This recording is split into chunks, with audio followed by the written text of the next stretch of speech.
Another delusional white man. Ben Shapiro. That's what some people say. I have no idea. Supposedly he's getting canceled. He's slowly digging his own grave. Who knows? Who cares? All these guys, from left to right, does it really matter? It is funny to watch, don't get me wrong. Really, really funny. But the point is that we need to stand united. That's it. We need to stand united. And we got to love ourselves and our neighbors. You know? Live your own life. Because at the end of the day, they're going to fuck you. Thank you for clicking on my video. I appreciate it. Let's get to this video. Ben Shapiro, I guess, calling everybody out. And I'm here for it. And I really don't care. It is funny, though. It is funny because they're all playing the same game. Left or right. They're all playing the same game. All right, let's check it out. We must also be honest about what people say and do, regardless of what that means coalitionally. It is the job of politicians to build coalitions. It's the job of those of us who try to shape public opinion to hold politicians to account and to hold them accountable to our values. We must not let fear of audience deter us from telling the truth. We must not let fear of other hosts deter us from telling the truth. So, for example, if Candace Owens decides to spend every day since the murder of Charlie Kirk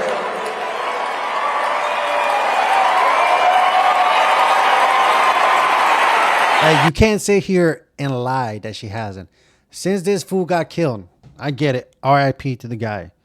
It was really, really messed up to what they did to him, right? They literally shot him in public, killed this fool, and then they said his neck stopped the bullet from killing other folks behind him or whatever. It's crazy. It's crazy. And honestly, I don't know who the wife is. You know, I don't know if it's Erica or Candace. I don't know. And I don't care. But it's funny. It's funny. But it is messed up. The thing that I do agree about all this movement is that we should have, as American, you know, have the freedom of speech. We should have the freedom of religion. We can worship anything. If I want to worship this Dr. Pepper, I could do so myself. Nobody could tell me otherwise because it's what I want to do. And it's kind of messed up that they did that to him. I think that's why people are so, I guess, having their own opinions. And it's funny. I haven't watched none of this stuff, but I do hear from other folks that it's kind of funny. And we'll see.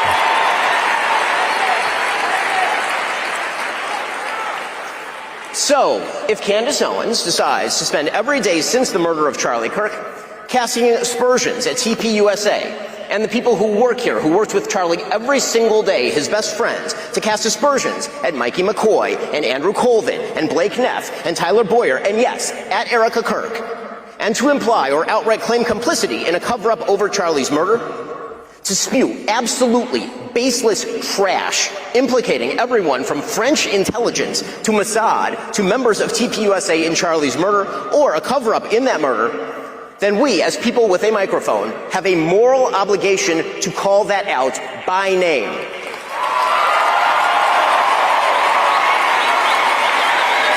I like this guy. He's like, listen.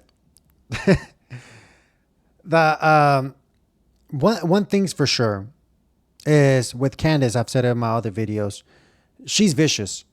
If she sees something in sight, she wants to know what color it is, how it tasted, what he ate, how many times he used the bathroom, you know, how many calls he did that. She does it that I've noticed, but like I said, she has done it literally with the president of Friends or whatever. They even filed a lawsuit against her. She don't give a damn.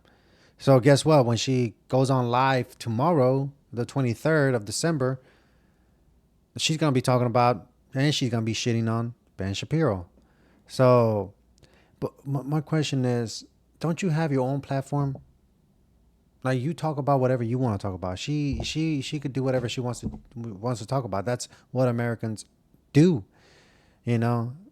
And if you don't like it, then skip. Go to the next video. Plain and simple. That, you know what I mean? But I do love that he's like, and he's kind of like shaking. It's kind of funny. Erica Kirk and TPUSA never should have been put in the position to have to defend themselves against such specious and evil attacks, particularly in a time of mourning. Well, listen, I agree with her. I mean, I agree with him 100%. But the problem is she got in those positions so fast, like nonchalant, like, oh, my husband just got murdered in front of everybody. Yeah, okay, let me just take his spot as CEO, whatever, in the turn USA, whatever. She should have taken some time off, make sure her kids were right. You know, bro, like, this is a serious moment. And you know what I mean? You can say it might be suspicious. That's what I said. Who was his actual wife? You know what I mean?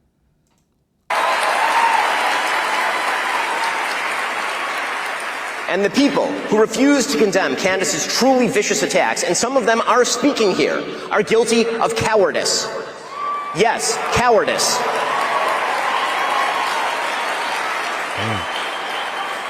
The fact that they have said nothing while Candace has been vomiting all sorts of hideous and conspiratorial nonsense into the public square for years is just as cowardly.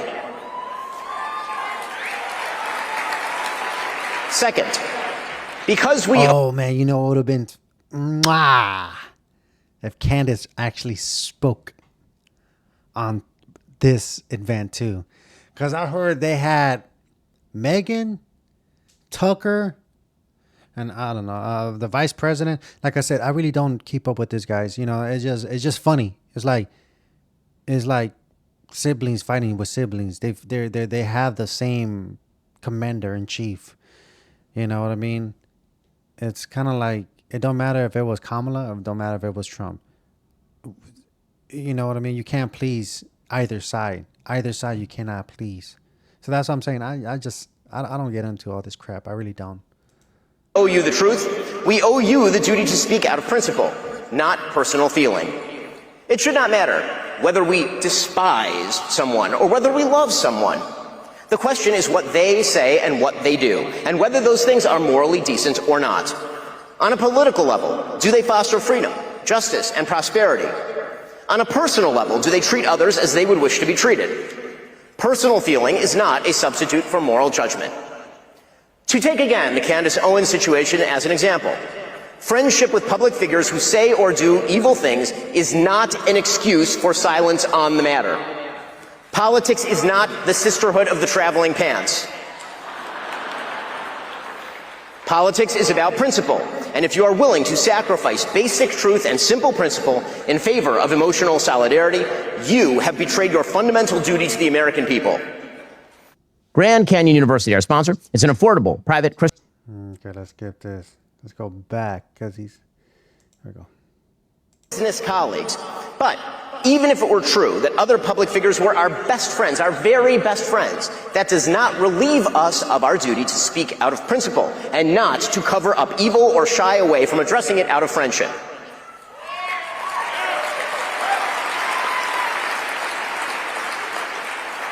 So no, Tucker Carlson, it is not an excuse to go silent on Candace's Damn, bro, this guy doesn't give a damn. He's calling out everybody. He already called out Candace. Now he's calling out Tucker. Damn. And man, that's what I'm saying. Like, this shit is funny. Like, the next SNL, how much you want to bet they're going to make parodies out of this or whatever? Targeting of TPUSA.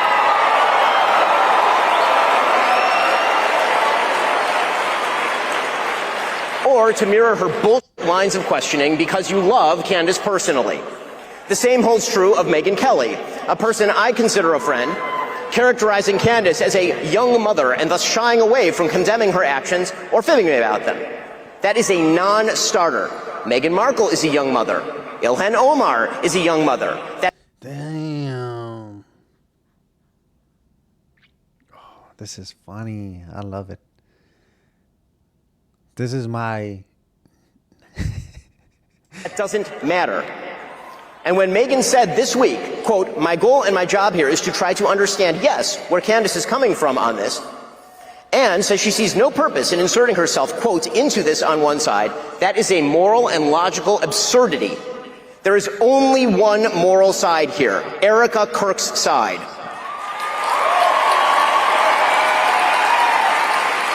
Yes, yes, I agree. But the fact of the matter is that this girl, like I told you earlier, she took those positions really quickly, like when nonchalant.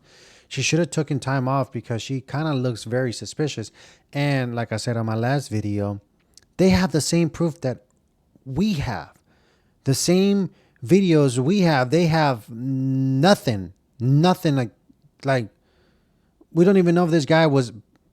I showed you the video on my last video. The guy looked tiny. The killer. He looked tiny. And the other guy that was in the rooftop or whatever, he kind of looked kind of chunky. You know what I mean? Kind of chunky. So, like I told you guys, it's all about, you know, keeping us down and shutting up and following instructions. That's what it is. That's why I don't even get into politics, left, right. Don't matter. You know, it really doesn't. You know, the side of the widow with 2 children whose husband was shot live on camera in front of all of us. Yeah. Friendship with the person accusing TPUSA of a cover-up of Charlie's murder is no excuse for cowardice. Man. Oh, I'm excited honestly, I'm excited to react to the Tucker, because I kind of want to low-key know what he says, and then the Meghan, I want to know what she says about this. And I'll probably drop all the 3 videos today. And tomorrow, I can't wait for Candace to say something. Third, and relatedly, we have a duty to take responsibility for what we say and do. If we hire awful people, we're responsible for that. I have some experience there, as you might suspect. Oh, yeah, he did hire her, huh? That means that if we offer a guest for your viewing, we owe it to you to ask the kinds of questions that actually get at the truth.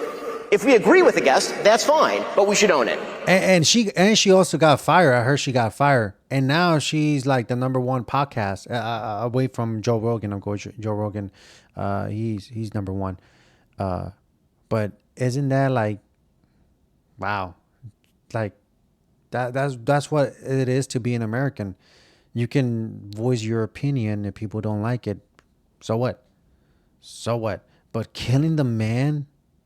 It's what? You're killing a man for freedom of speech? It doesn't matter. It's crazy, man.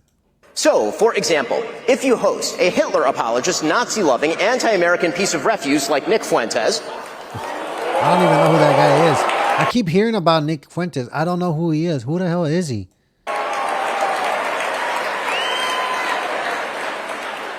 You know, the Nick Fuentes who said that the Vice President of the United States is a, quote, fat gay race traitor married to a Jeet. The person who said that Charlie Kirk was a, quote, retarded idiot. He said that? The person who said, and pardon my language here, it's his quote, that he, quote, took Turning Point USA and f***ed it, and that's why it's filled with groypers. If you have that person on your show and you proceed... He said all of that? Yo. Bro, this guy don't...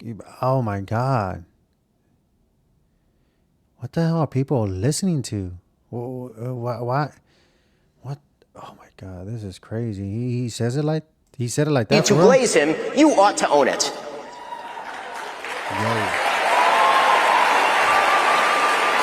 Oh man, I got a lot of videos to drop. There is a reason that Charlie Kirk despised Nick Fuentes, and indeed even chided Dinesh D'Souza for debating him. He knew that Nick Fuentes is an evil troll, and that building him up is an act of moral imbecility. And that is precisely what Tucker Carlson did. He built Nick Fuentes up. And he ought to take responsibility for that, just as he ought to take responsibility for glazing pornographer and alleged sex trafficker Andrew Tate, or for mainstreaming fake historian... Oh, yeah, Andrew Tate. I totally forgot about that guy. Didn't he just got his ass whooped? Like that's what I'm saying. Like, you can say whatever you want to say in the camera, but in real life, like, it's like, just stop giving people all this attention, bro. It's crazy. It's crazy. And pseudo-Nazi apologist Daryl Cooper as America's best and most honest popular historian. Hosts are indeed responsible for the guests they choose and the questions they ask those guests.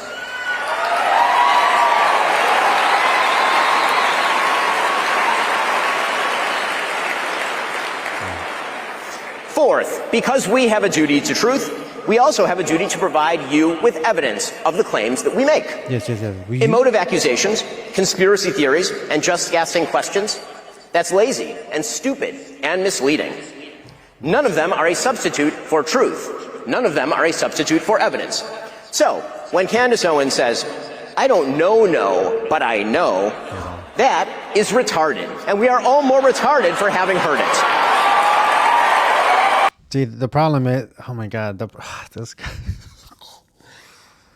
Oh, this guy don't give a damn. Listen, you guys can watch the whole thing in your time, but I do have to pause it, okay? If you guys have made it this far, I do have to pause the video, because if not, I'll get a copy strike, or like I said to all my videos, copy strike or ban the video, and you guys can't watch it. So I do have to stop it. Okay, it's a reaction, I guess, reaction channel, or I don't even know what the hell it is. It's just my channel, I guess. I don't know what it is, but I have to. When Steve Bannon, for example, accuses his foreign policy opponents of loyalty to a foreign country, he's not actually making an argument based in evidence. He's simply maligning people that he disagrees with, which is indeed par for the course from a man who was once a PR flack for Jeffrey Epstein. Check the record. Our duty to provide you evidence means we actually have to do much more than just ask questions. Just asking questions is something my 5-year-old does, and it's really cute when it comes from my 5-year-old. But when grown men and women spend their days just asking questions without, seeking answers, they are lying to you. In fact, they're doing something even worse. They are seeding distrust in the world around you, and they are enervating you in the process. So, for example, if many speakers, including Tucker Carlson and others, get on stage here at TPUSA and claim, without proper evidence, that Jeffrey Epstein was running a Mossad rape ring being covered up by the Trump administration, they are not actually uncovering a conspiracy or effectuating a solution. They are claiming a special provenance to information they won't let you see, which builds their power and leaves you with none.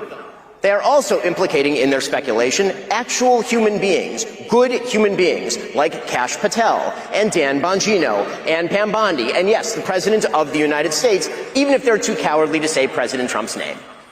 And that means you won't trust those good people in the future. You haven't gotten smarter, you've just been manipulated. When forced to demonstrate their evidence, these same people will often refuse to provide it. They'll claim ignorance.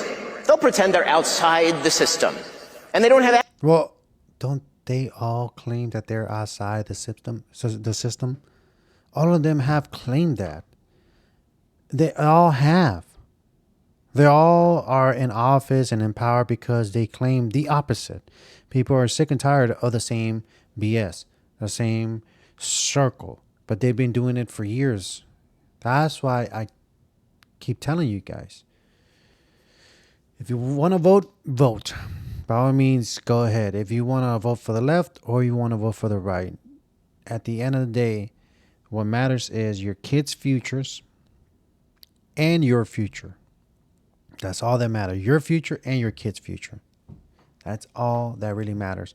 And are you teaching them as parents the right path to take? But once they become 18, 20, whatever, they'll make their own path. And hopefully you teach them something. But at the end of the day, none of this crap matters. It really doesn't. Access to actual information. They're just asking questions. But many of these same people have direct pipelines to informational sources. But it is sad. It is sad how many Americans or many people in the world could get manipulated by the word. That's why the Bible said your tongue it's one of the most powerful thing you can build or you can destroy with your tongue, with your voice, because your voice does matter, you know, and it does hurt people's feelings or actions or cause war, whatever you want to name it. And it's just crazy how a couple of months ago everybody was united with the right, or everybody was united with the left. They wanted Kamala or Trump to win, and they were all united. And now that one is the president, the other one's not. They're fighting amongst them, and then they're fighting amongst them, and then fighting in the circle. You know what I mean? And us, the Americans, people, were just like, they're telling a story. And what the end of the deal is, you don't matter, we matter. You understand? That's what it is. Wake up, don't wake up. Stay asleep. So, for example, if Tucker wants answers to his questions about, say, Jeffrey Epstein, he could call the Vice President of the United States. He's quite close with him. But he won't, because that might undermine the empty speculation. Okay, but didn't the Vice President talk at this venue? He could have asked him too. He's there. Like, you can just go back at stage, set up in the camera, IRL that thing, put it on your little channel, and ask the Vice President. He's there. Or ask the president himself. I can't, because I don't have that kind of power that he has. Not that kind of influence that he has, or any of them have, or whatever. But if I did, trust me, I'll go up there. I don't give a damn. I would. None of this means there aren't actual real conspiracies in the world. Of course there are. But actual conspiracies require actual evidence. Yes, there was a Russiagate conspiracy, and we know the names of the people involved and what they did. We know Hillary Clinton and Fusion GPS and James Comey and Loretta Lynch and Adam Schiff. We know all of those people. Yes, there was a COVID-19 conspiracy. We know that Anthony Fauci worked to shut down alternative solutions from people like Jay Bhattacharya. But when people posit a conspiracy and then provide you no evidence, they are doing you a fundamental disservice, and they are making you stupider in the process.